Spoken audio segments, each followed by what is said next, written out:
Well, hello there. It's that time again. Yes, it is. It is time for our weekly tarot and astrology reading here on Sunday, December the 20th of 2020. Oh, I like that. 12/20/2020. Huh. How about that? That's kind of neat. Okay, as usual, I'm going to go over the energies of some Tarot de Marseille cards that I picked at random for this week. And then we're going to take a look at the astrology, which does happen to be particularly interesting. So do please stay tuned.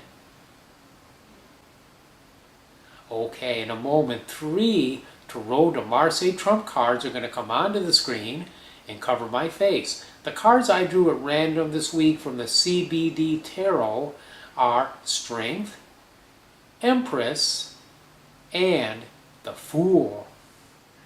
So the Lady of Strength is standing there, holding on to this lion, controlling his mouth with her bare hands. Whether she's opening or closing, doesn't really matter. She is in control. She's dominating the situation. Then in the next frame, we see the Empress. Now she's sitting down. She's kind of relaxing. She's holding a shield in one hand and a scepter of power in the other. She is looking in the same direction that the Lady of Force or Strength is looking in, which is towards the right, presumably the direction of the future. Then we see the Fool. Now the Fool, we could kind of see it like this. The scepter of power held by the Empress becomes the bag of goodies, his possessions, on this pole. The shield in her other arm is the dog or cat that is clawing frantically at his genitals, whether spurring him on or holding him back. I kind of look at it as trying to hold him back, because we do have that discipline, that force in the Strength card. And then we have the passive rulership in the Empress, and then we have that desire to move forward, but at the same time, that sense of being pulled back. I think this is a very appropriate message for this time of the year. Our holidays are full of temptation on all sorts of levels, much impulse buying, excessive eating, excessive drinking, whatever. These are things where we need to exercise restraint, and this particular week we may find it difficult to do so. This is going to dovetail, I think, pretty good with the astrology, as we are going to see. Okay, so we have some stuff going on. The biggest thing that's happening this week is the great conjunction of Saturn and Jupiter. Now these happen every 20 years. This one is especially spectacular. It's very visible in the nighttime sky. It will be in the morning, but still, even though it's 10:21 a.m., if you go out an hour after sunset tomorrow night, Monday night, you will be able to see it in the southwestern sky. It's going to look like a very bright star, like a Christmas star. These happen every 20 years. The last one that was this spectacular was in 1226. Now it's also interesting with these conjunctions, they are marked with some pretty strong, I wouldn't say earth-shattering, but earth-shaking changes.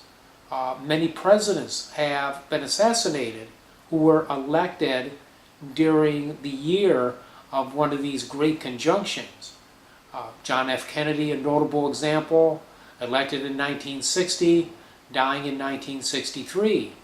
President Reagan, also elected during one of these great conjunctions, 1980, and then about a year later, he was seriously injured in an assassination attempt. Now, George W. Bush, nobody assassinated him or tried to, but it happened on a much larger scale, the disruption with the tragedy of 9/11. So these are very, very powerful events, and this goes back a number of years. Some people call it Tecumseh's curse. They blame it on a Native American chief who got very angry at the white people because of the land dealings that were going on, and they trace it back to that. Whether that's true or not, I don't know, but the fact is that these conjunctions do hold a great deal of power. Now, how that's going to affect our president coming in remains to be seen. One thing that's notable, this conjunction's in an air sign. It is an Aquarius.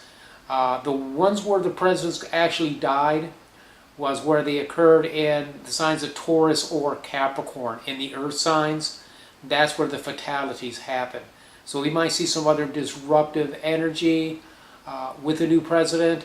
It may not be an assassination attempt, it could be misfortune, or some other thing that comes up that this person has to deal with. But either way, we look at it on a more cosmic level. It's an affecting of the transitions of power.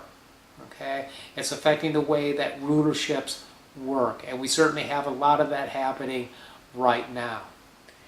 Now, the other thing that's going on, we're in a waxing phase of the moon. We're about to enter the first quarter. We have the new moon on the 14th. So this is still a good time for manifesting, for drawing things to us that we need to have and want to have. So Tuesday is going to be good with a strong conjunction between the moon and Mars. So that'd be a good day for working for self-defense, physical energy, discipline. If you need these things, Mars is there to help you. On Wednesday, another good aspect between the moon and Mercury. So a good day to work for business concerns, communication, magic, and healing.